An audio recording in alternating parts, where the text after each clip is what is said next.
Hi hello అండి, welcome back to Rama home food and blogs. ఈ వీడియోలో దొండకాయతోటి ఒక మంచి కర్రీని ప్రిపేర్ చేసుకోబోతున్నాము. మామూలుగా పార్టీస్లో కానీ ఫంక్షన్లో కానీ దొండకాయతోటి కొంచెం వెరైటీగా ప్రిపేర్ చేసే కర్రీని ఇంట్లో మనం ఈజీగా ఎలా ప్రిపేర్ చేసుకోవాలో చూద్దాము. ఇంటికి గెస్ట్ వచ్చినప్పుడు కానీ కొంచెం వెరైటీగా ప్రిపేర్ చేయాలంటే ఒకసారి ఇలా ట్రై చేసి చూడండి. ఈ కర్రీ రైస్లో కానీ రోటీలో కానీ ఎందులోకైనా కూడా చాలా టేస్టీగా ఉంటుంది. మరి ఇంత టేస్టీగా ఉండే ఈ కర్రీని ఎలా ప్రిపేర్ చేసుకోవాలో ఇప్పుడు చూద్దాము. ఈ కర్రీని ప్రిపేర్ చేసుకోవడానికి ముందుగా దొండకాయలు తీసుకొని నీట్గా వాష్ చేసుకోవాలి. ఈ వాష్ చేసుకునే ముందు ఒక హాఫ్ అన్ అవర్ వాటర్లో వేసుకుంటే మనకు నీట్గా క్లీన్ అయిపోతాయి. ఈ కర్రీని ప్రిపేర్ చేసుకోవడానికి దొండకాయలు పచ్చిగా ఉండాలి. అప్పుడే మనకి కర్రీ పర్ఫెక్ట్గా వస్తుంది. మనకు దొండకాయలు తినేటప్పుడు కూడా బాగుంటాయి. కొంచెం పండిన దొండకాయలు అయితే కర్రీ అయితే బాగానే ఉంటుంది, కానీ దొండకాయలు తినేటప్పుడు మనకి టేస్ట్ చేంజ్ అయిపోతుంది. కొంచెం పులుపు తగులుతూ ఉంటుంది. అందువల్ల పచ్చి దొండకాయలు అయితే మనకు కర్రీ బాగుంటుంది. ఇలా దొండకాయల్ని నీట్గా వాష్ చేసేసుకున్న తర్వాత ఎడ్జెస్ని కట్ చేసుకొని ఈ విధంగా 4గా కట్ చేసుకోవాలి. మనకు గుత్తొంకాయ కట్ చేసుకుంటాం కదా, ఆ విధంగా కట్ చేసుకోవాలి.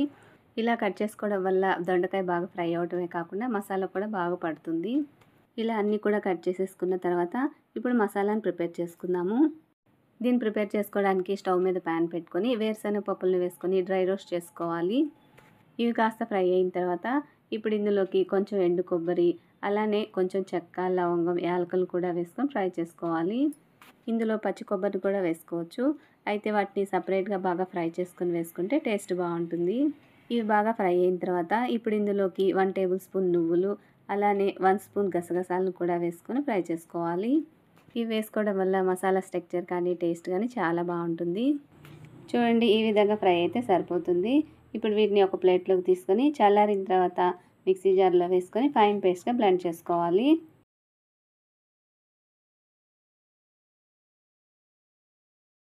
చూడండి, ఈ విధంగా ఫైన్గా బ్లెండ్ చేసుకొని పక్కన పెట్టేసుకొని ఇప్పుడు దొండకాయలు ఫ్రై చేసుకోవడం కోసం స్టవ్ మీద ప్యాన్ పెట్టుకొని డీప్ ఫ్రైకి సరిపడా ఆయిల్ని వేసి ఆయిల్ హీట్ అయ్యాక ముందుగా కట్ చేసి పెట్టుకున్న దొండకాయలు వేసుకొని ఫ్రై చేసుకోవాలి. వీటిని ఫ్రై చేసుకునేటప్పుడే కొంచెం సాల్ట్, కొంచెం పసుపును కూడా వేసుకొని ఒకసారి బాగా మిక్స్ చేసేసుకొని ఫ్రై చేసుకోవాలి. చూడండి, దొండకాయలు ఈ విధంగా ఫ్రై అయితే సరిపోతుంది. ఇప్పుడు వీటిని ఒక ప్లేట్లోకి తీసి పక్కన పెట్టేసుకొని కర్రీని కూడా ఈ ప్యాన్లోనే ప్రిపేర్ చేసుకోవడానికి ఇందులో ఉన్న ఎక్స్ట్రా ఆయిల్ని పక్కకు తీసేసుకుంటున్నాను.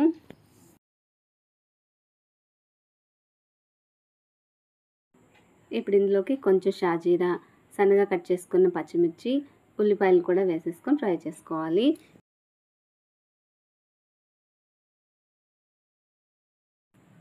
చూడండి, ఉల్లిపాయలు కాస్త ఫ్రై అయిన తర్వాత ఇప్పుడు ఇందులోకి 1.5 స్పూన్ అల్లం వెల్లుల్లి పేస్ట్ని కూడా వేసుకొని పచ్చివాసన పోయే వరకు ఫ్రై చేసుకోవాలి. ఇప్పుడు ఇందులోకి సన్నగా చాప్ చేసుకున్న టొమాటోస్ కూడా వేసుకొని ఫ్రై చేసుకోవాలి. ఈ టొమాటో ముక్కలు కాస్త మెత్తబడడం కోసం మూత పెట్టి ఒక 2 మినిట్స్ ఉడికించుకుంటే సరిపోతుంది. చూడండి, టమాటోస్ బాగా మగ్గిపోయాయి. ఇప్పుడు ఇందులోకి ముందుగా ప్రిపేర్ చేసుకున్న పల్లీ పేస్ట్ని వేసేసుకొని ఇందులోకి కొంచెం వాటర్ను కూడా యాడ్ చేసుకొని అడుగు పట్టకుండా పచ్చివాసన పోయే వరకు ఫ్రై చేసుకోవాలి.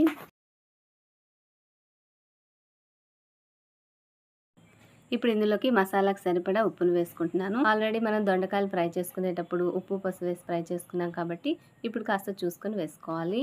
అలానే రుచికి సరిపడా కారం, కొంచెం ధనియాల పొడిని కూడా వేసుకొని ఈ మసాలా అంతా కూడా పచ్చివాసన పోయే వరకు అడుగు పట్టకుండా ఈ విధంగా కలుపుకుంటూ ఫ్రై చేసుకోవాలి.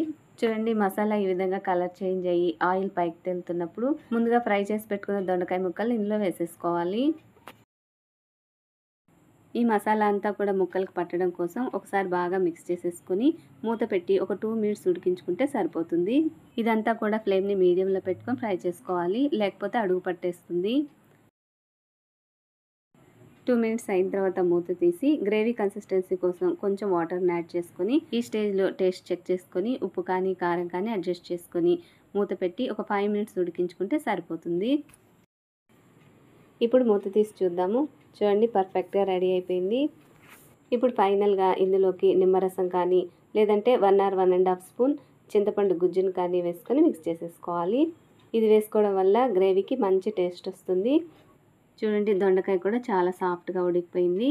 ఇప్పుడు ఫైనల్గా కొత్తిమీర తోటి గార్నిష్ చేసుకొని సర్వింగ్ ప్లేట్లోకి తీసేసుకుందాము. ఇంతేనండి, చాలా సింపుల్గా ప్రిపేర్ చేసేసుకోవచ్చు. మీరు కూడా తప్పకుండా ట్రై చేయండి. మీకు ఎలా వచ్చిందో మీ ఫీడ్బ్యాక్ని నా కామెంట్ సెక్షన్లో తెలియజేయండి. వీడియో నచ్చితే లైక్ చేసి ఫ్రెండ్స్కి రిలేటివ్స్కి షేర్ చేయండి. అలానే మన ఛానల్ సబ్స్క్రైబ్ చేసుకుని పక్కనే ఉన్న బెల్ ఐకాన్ని క్లిక్ చేయండి. Thanks for watching.